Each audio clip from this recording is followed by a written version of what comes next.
We're going to be in Galatians chapter 1. We're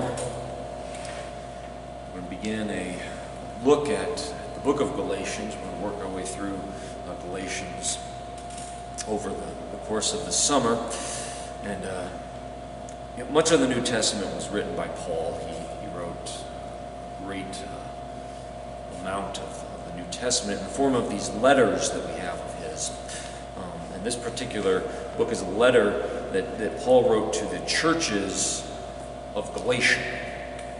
And these churches had been troubled by some teachers coming in trying to teach them and mislead them by adding to the gospel message, and they were creating quite a stir and a lot of confusion, and as we're going to see, it was creating some emotional response from Paul as well as he sees people coming into these new believers and stirring the pot with things that they shouldn't be stirring the pot with, and in a way they shouldn't be stirring the pot. And so as we go into the letter, you're going to see that Paul gets kind of passionate about what he talks about. And this morning we're going to begin with the introduction to the letter, and the introduction was likely originally written by Paul himself. In his day, it was not uncommon for the letter writer to pen the greeting, and then at the end a little salutation and whatnot, and then the bulk of the letter was probably written by a scribe as he dictated it, which is part of why when you read the letters out loud, they read well out loud because they were originally spoken. But all of that's kind of like, if you ever go in jeopardy, you might utilize that knowledge for how ancient people wrote letters, because it is quite different than how we do it today.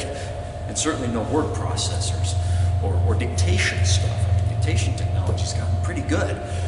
Even in the last few years, the first time I used speech to text to try to write something out, it was like, you are messing up like every other word. It's just not worth it. And then the most recent phone I got here a little over a year ago, it does a decent job. It'll even put in punctuation marks for me. Whereas in the old style, it's like if I said comma, it spelled out comma. It was kind of irritating, but I'm kind of impressed with how far things have progressed. But this morning we're going to look at the introduction to Galatians. In Galatians chapter 1, verses 1 through 5.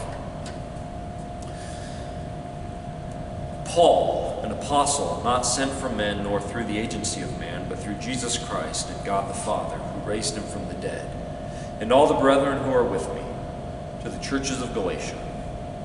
Grace to you and peace from God our Father and the Lord Jesus Christ, who gave himself for our sins, so that he might rescue us from this present evil age, according to the will of our God and Father, to whom be the glory forevermore. Amen. You know, I was once the speaker for a Christian high school's recreation day, and once a year they take all the kids from the school to Beacon Bible Camp. And one year I was asked to come and be the speaker, and they hold 3 chapel services throughout the day as they do their various events and stuff. And so for one of the sessions, I was talking about the importance to listen to God and to follow his directions. And so I gave them a test, and it's probably one you've heard or seen or somewhat knowledgeable about. It's been used for a long time. I was actually surprised a lot of these kids had never seen this before. To be fair, a lot of them are like foreign exchange students, and so the ones from outside the United States, I can see how they missed some of this. But at the very top of this test that I handed out, it says very clearly, read the whole test first, then go through and do what it says. And so it's like a whole page full of stuff. Some of it's just goofy stuff you're supposed to do.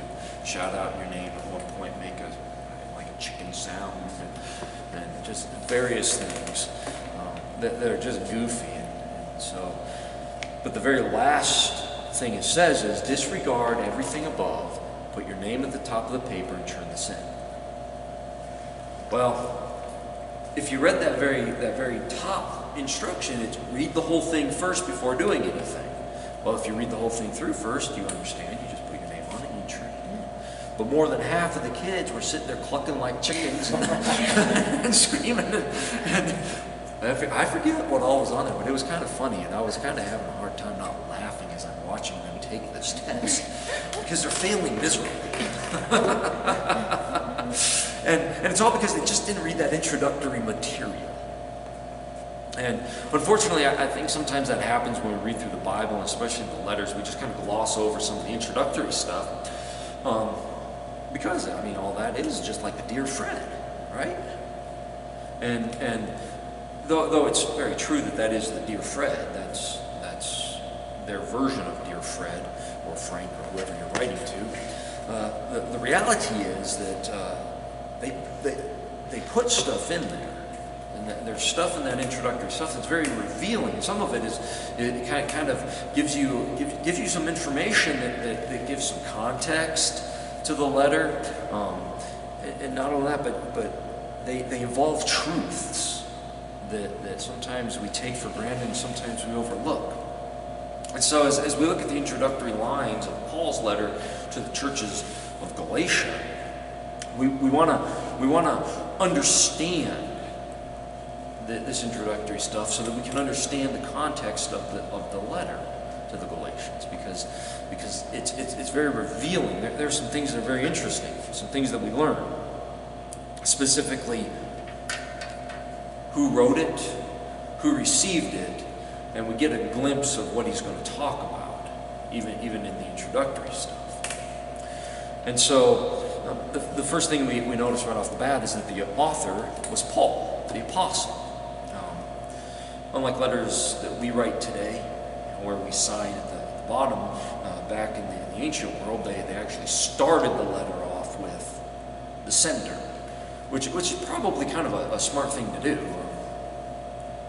Especially like nowadays, when I send a text, if it's not somebody that I know will know my number, I usually say, hey, this is Duane. Because I don't want them getting this text and having to read through whatever it is I'm saying and then figure out who sent this.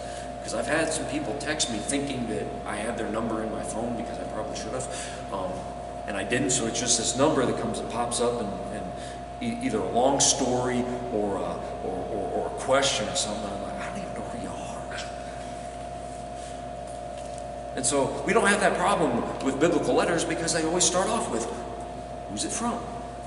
And it's from Paul, an apostle. Now, he oftentimes opens his letter with Paul, an apostle. Now, with the Galatians, he kind of emphasizes the fact that Paul, an apostle of Christ, not by man or from man, but through Jesus Christ. And as we're gonna see as we get into the letter, he's emphasizing this because he wants to emphasize the fact that he is speaking with the authority of Jesus. You see, an apostle is a person who is sent out with a message and has the full authority of the one who is sending them out. And so Paul and Peter and some of those guys, those original followers of Jesus who saw Jesus, spoke with him. Paul himself had that encounter with Jesus on the road to Damascus and spoke with Jesus and was sent out as a missionary. And so he was given this message. He goes out, and now he has to remind everybody, I have the authority to give this message to you, and I have the authority to confront you again with this message. And so he makes this big deal about it, his authority, and he makes more of a deal in Galatians in his introduction than he really does in any of his other letters, because it's going to be very important that the people understand that the person talking to them has authority. Because it's amazing how whoever speaks, the authority that's behind them or the authority that's not behind them really makes a difference. When I was at camp this past week, I was one of the cabin leaders or cabin counselors. They can't quite figure out what they're going to call us. Half the time they call us counselors, other times cabin leaders. But whatever you want to call us, we were the ones responsible for the kids in our cabin. And so I'm in there with all these boys, and you know, nighttime at camp, you know, lights out are supposed to be lights out and silence, and everybody goes to sleep, and it's kind of the rule. And it's a written rule. It's actually posted right there on the wall. But that's just not how boys work. And as I understand, it's not how girls work either, but I've never been in one of the cabins, so I don't know for sure. But I can tell you for a fact, that's not how boys work. Boys, you know, lights go out, and then, you know, they might be silent for a second, but then somebody makes a noise. Some kind of noise. I mean, it could be any kind of noise. I mean, the first night, it started off with the hand under the armpit, and then swimming, blowing raspberries in your elbow. And I mean, it was something. And so that goes on, and then they start laughing and then joking, and then the noises get louder, and then they start telling stories, and then everyone wants to yell over the top of each other, and then eventually one boy, there's always one boy, and I always like this, because there's always one boy that actually wants to go to sleep. Well, then they start shouting, shut up, go to sleep, and nothing happens. I mean, if anything, the noises get louder, and they just laugh, and so I let that go on for a certain amount of time, but as I feel the fatigue grabbing me and I know I need to get to sleep, all I have to do is say, boys, and it's good night, and then you hear these, good night. Now granted, a lot of times at about a minute, 2, maybe 3 if you're lucky, you start hearing, and then they start laughing, and then you have to do it again and bring it back. But when I speak, I get results because the kids know I have authority. But when one of the other kids speak, it doesn't do anything because they know there's nothing that kid can do. That kid has no authority. So the point is, the authority behind a messenger really does matter. If you know that they got the backing of somebody, especially somebody higher up that can actually do something to them, then you listen. If they don't, I mean, why listen?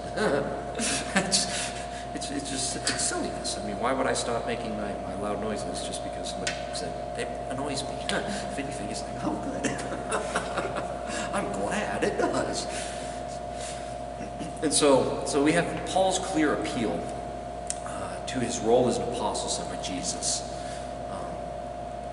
And it was meant to grab the attention of his readers, and it should also grab our attention and make us realize that he has the authority to speak on these matters. And when we read about, you know, Paul and Peter, who was an apostle of Jesus, and when they're writing these letters, they're writing with the full authority of Jesus behind them.